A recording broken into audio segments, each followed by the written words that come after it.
जय हिंद दोस्तों। आज आज का हमारा टॉपिक रहेगा परागकण, जो कि ये है क्लास 12 का बायोलॉजी चैप्टर 1 जिसका नाम है पुष्पी पादपों में लैंगिक जनन। तो उसमें से आज हमारा टॉपिक निकल के आया है परागकण। परागकण जो होता है ये आपको मैं पहले ही बता चुका हूँ। परागकोश के अंदर जो बनने वाले छोटे छोटे बीजाणु होते हैं उन्हीं को आगे चल के लघु बीजाणु बनते हैं, वही लघु बीजाणु परागकण बनते हैं। आज उसको हम क्या करेंगे, ये जो हमारा पुंकेसर होता है, इस पुंकेसर इसी में परागकण बने होते हैं। इसी परागकण में से एक कण को आज निकालेंगे और उस कण के बारे में आपको हम क्या उसकी संरचना बनाएंगे, उसमें कौन सी बाह्य परत होती है, आंतरिक परत होती है, कैसे कैसे क्या होता है, पूरे आज उसकी संरचना के बारे में हम बताएंगे। तो प्लीज वीडियो के लास्ट तक बने रहिएगा, आपको मजा जरूर आएगा। देखिए तो पहले हम बता दें आपको परागकण क्या होता है। तो परागकण देखिए क्या होता है, सॉरी यहाँ इसमें कण भरे होते हैं, ये परागकोश होता है। तो परागकोश के अंदर बनने वाला अगुणित, परागकोश के अंदर बनने वाला अगुणित मतलब जिसमें गुणसूत्रों की संख्या सिर्फ एक सेट हो, यानी कि 23 हो, अगुणित नर जनन कण को, इसमें परागकोश के अंदर बनने वाले अगुणित नर जनन कण को क्या बोलते हैं, परागकण कहते हैं। तो वही चीज लिखा है, परागकोश में बनने वाले अगुणित यानी कि यन सेट नर जनन कण को क्या बोलते हैं, परागकण कहते हैं। इसमें कुछ पॉइंट है, यही आगे चलकर क्या बनता है, नर युग्मक बनता है, मतलब निषेचन की क्रिया में भाग लेता है। दूसरा पॉइंट, परागकण पौधे का नर बीजाणु होता है। ये पौधे का जो होता है, पौधे का उसका नर बीजाणु, क्योंकि नर वाला पार्ट होता है ये। अगला जो मादा भाग तक पहुंच जाता है, मादा भाग तक पहुंचने के बाद वो निषेचन की क्रिया में भाग लेता है। ये परागकण के बारे में आपको इतनी जानकारी लेना। अब यहाँ पर उसका चित्र कैसे बनाना है वो देखिए ध्यान से। तो देखिए इसका चित्र बनाने का तरीका क्या, पहले हम क्या करेंगे, एक बहुत बड़ा सा ये बना रहे हैं हम, परागकण इतना बड़ा है, छोटा सा था वो, अब हम इसको बड़ा करके देखेंगे। ये जो होता है जब ये आता है, ये परागकण जो होता है, ये जब मतलब ये इसका केंद्रक दो भागों में टूट जाता है। तो जो ऊपर वाला केंद्रक होता है, ऊपर वाला केंद्रक ये छोटा भाग होता है, छोटा वाला केंद्रक, और यहाँ पर एक भाग और होता है वो बड़ा वाला केंद्रक होता है। इसके ऊपर जो होती है एक परत चढ़ी रहती है, इसके ऊपर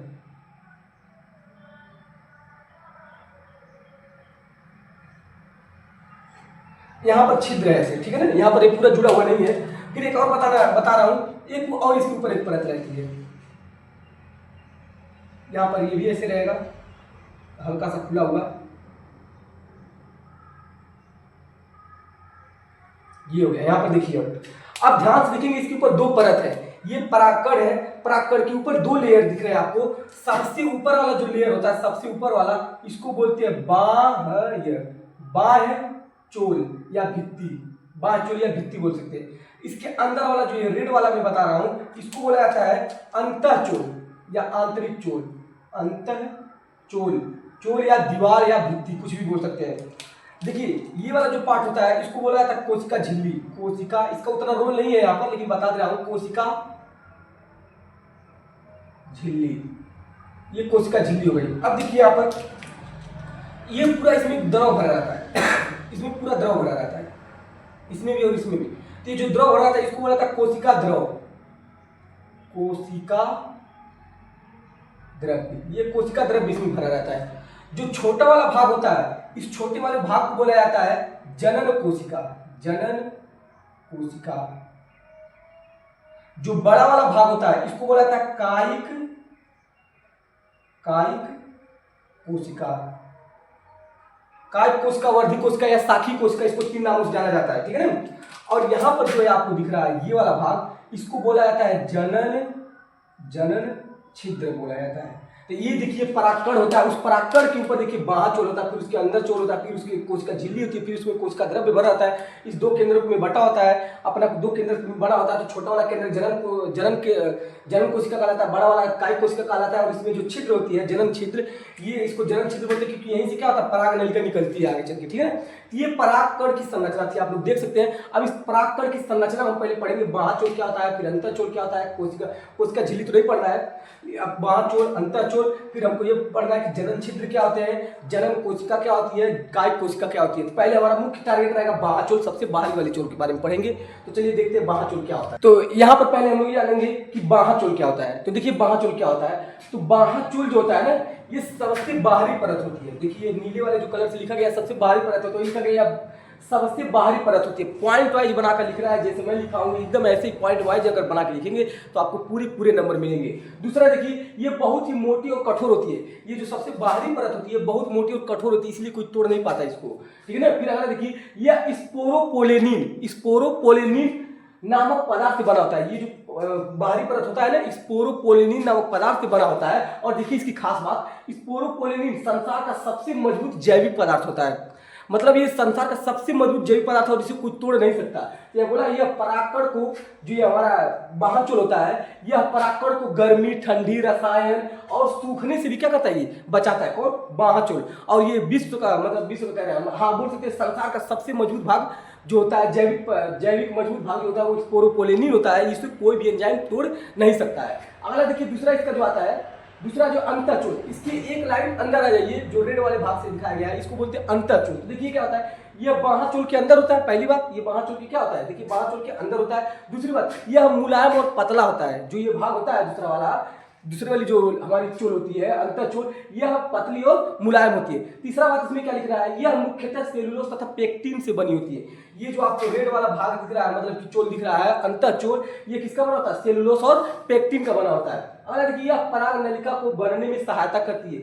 ये जो हमारी अंतःचोल है, ये पराग नलिका जो बनती है उसी को क्या करता है, बनने में सहायता करता है। अरे देखिए इसी के ऊपर एक खाली स्थान पाया जा रहा है, इसी बाह्यचोल के ऊपर क्या है, खाली स्थान पाया जा रहा है, या इसके ऐसे कह सकते हैं कि यहाँ पर वो परत जो है बहुत पतली है या अनुपस्थित है, ये नहीं है।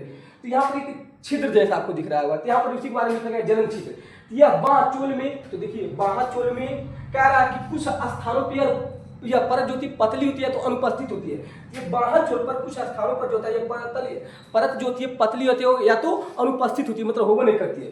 दूसरी बात इसमें क्या है, इन्हें जनन छिद्र कहते हैं। इस वाले छिद्र को क्या बोलते हैं, जनन छिद्र। यहीं से क्या होता है, पराग नलिका निकलती है, ठीक है ना। इसी छिद्र से बाद में क्या होता है, पराग नलिका निकलती है। ये मैंने आपको अभी बाहर के बारे में बताया कि बाह्यचोल क्या होता है, अंतःचोल क्या होता है, और मैंने बताया आपको कि यहाँ पर जो जनन छिद्र होता है वो क्या होता है। लेकिन इसके अंदर भी तो दो भाग हैं, एक होता है जनन छिद्र, एक होता है सॉरी जनन कोशिका, एक होता है कायिक कोशिका। तो अब हम लोग जानेंगे कि जनन कोशिका क्या होती है और कायिक कोशिका क्या होती है, इसके बारे में हम जानेंगे। तो इस वाले पार्ट को मैं मिटा रहा हूँ, उस वाले को आप लोग अच्छे से देख लीजिए, तब तक मैं इस वाले को इरेज कर रहा हूँ।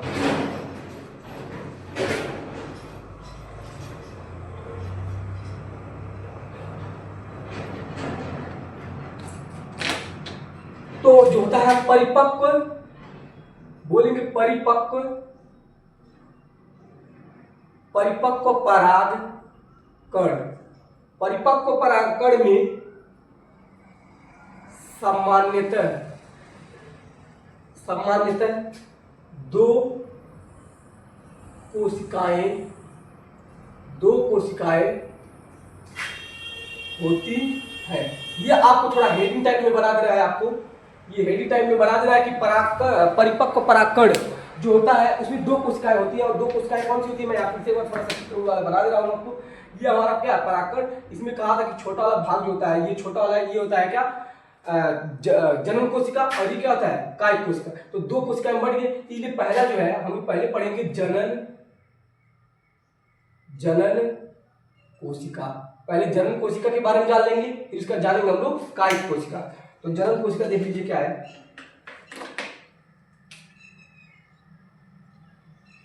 तो जनन कोशिका में पहली बात देखिए आपको क्या ध्यान रखना है जनन कोशिका में। पहली बात ये ध्यान रखना है जनन कोशिका में कि यह छोटी कोशिका होती है। ये क्या होती है, छोटी कोशिका। तो पहली बात देख लीजिए, आप लिखना पड़ेगा, यह छोटी कोशिका होती है। पहली बात ये याद रखना आपको, इसमें पहला पॉइंट आपको ध्यान रखना है कि यह सबसे छोटी कोशिका होती है। दूसरा पॉइंट देखिए, आपको दूसरा पॉइंट लिखना है, यह वर्धी कोशिका के अंदर होती है। यह वर्धी मतलब ये बता रहा हूं, यह वर्धी कोशिका के अंदर होती है। वर्धी कोशिका के अंदर होने का मतलब ये होता है कि जो हमारी ये कोशिका है बड़ी वाली, इस बड़ी कोशिका से टूट कर छोटी कोशिका बना था। तो बड़ी वाली कोशिका को कायिक कोशिका बोलते हैं, वर्धी कोशिका बोलते हैं, या शाकी कोशिका बोलते हैं। तो उसी को बोला यह वर्धी कोशिका के अंदर होती है। तीसरा पॉइंट आपको लिखना है, बाद में विभाजित होकर, देखिए अब बोला है बाद में विभाजित मतलब अलग होकर, बाद में विभाजित होकर दो नर युग्मक बनाती है।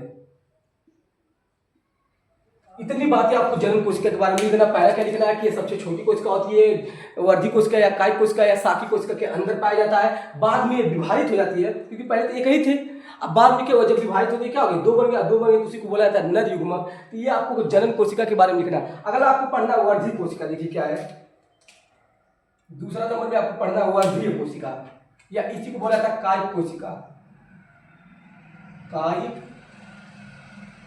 कोशिका, काय कोशिका बोलिए, वर्धी कोशिका बोलिए, या इसी को साकीय कोशिका बोलिए, तीनों नाम एक ही है, ये तीनों नाम एक ही है इसी का। अब इसके बारे में जानेंगे हम, ये क्या होता है। तो इसमें पहला पॉइंट देखिए क्या लिखना है, इसमें पहला पॉइंट लिखना है कि यह बड़ी कोशिका होती है, यह बड़ी कोशिका होती है। पहला पॉइंट आपको लिख देना है, ये बड़ी कोशिका होती है। दूसरा पॉइंट लिख देना है, इसमें बड़ा केंद्रक, और इसमें लिख देना है, इसमें बड़ा केंद्रक और कोशिका द्रव्य होता है। इसमें बड़ा केंद्रक होता है और इसमें क्या होता है, कोशिका द्रव्य होता है, ठीक है ना, ये बात है। तीसरा पॉइंट देखिए आपको क्या लिखना है, तीसरा पॉइंट लिखना है कि यही पराग नलिका बनाती है, यही पराग नलिका बनाती है। ये था पूरी कंप्लीट जानकारी किसके बारे में, परागकण के बारे में। अब देखिए यहाँ पर परागकण के बारे में हम लोग क्या जाना, बाह्यचोल होता है, अंतःचोल होता है, उसमें एक जनन छिद्र होता है, उस अंदर दो भाग होते हैं, जनन कोशिका और काय कोशिका। मैंने आपको जो बोला हूँ कि आपको परागकण के बारे में कंप्लीट जानकारी दूंगा, तो देख लीजिए परागकण के बारे में मैंने आपको पूरी जानकारी दिया है। और इसमें अगर आपको कहीं भी कुछ डाउट हो, नहीं समझ में आ रहा है, तो प्लीज़ एक बार कमेंट में बताइएगा। और अगर अच्छा लगा तो प्लीज़ वीडियो को लाइक शेयर और सब्सक्राइब कर दें। और एक चीज़ और बताना था कि सब लोग कहते हैं कि वीडियो जो बहुत मतलब धुंधला टाइप में दिखता है, क्लियर नहीं दिखता है, तो उसके लिए मैं कहूँगा कि आपके लेफ्ट साइड में जब वीडियो यूट्यूब खोलते हैं तो लेफ्ट साइड में जब कोई वीडियो चलाते हैं तो वहाँ देता है सेटिंग के ऑप्शन में जाने के बाद आपको जाना है क्वालिटी में जाने के बाद आपको एडवांस में जाना है। एडवांस में आपको क्या करना है, क्वालिटी को ऊंचा कर देना है, यानी 360 है तो उसको 420 कर दीजिए, 540 कर दीजिए, 720 कर दीजिए, आपकी क्वालिटी बढ़ जाएगी, जिसकी वजह से बोर्ड पर लिखा हर एक अक्षर आपको समझ में आएगा और दिखेगा। तो बस इतना ही, जय हिंद।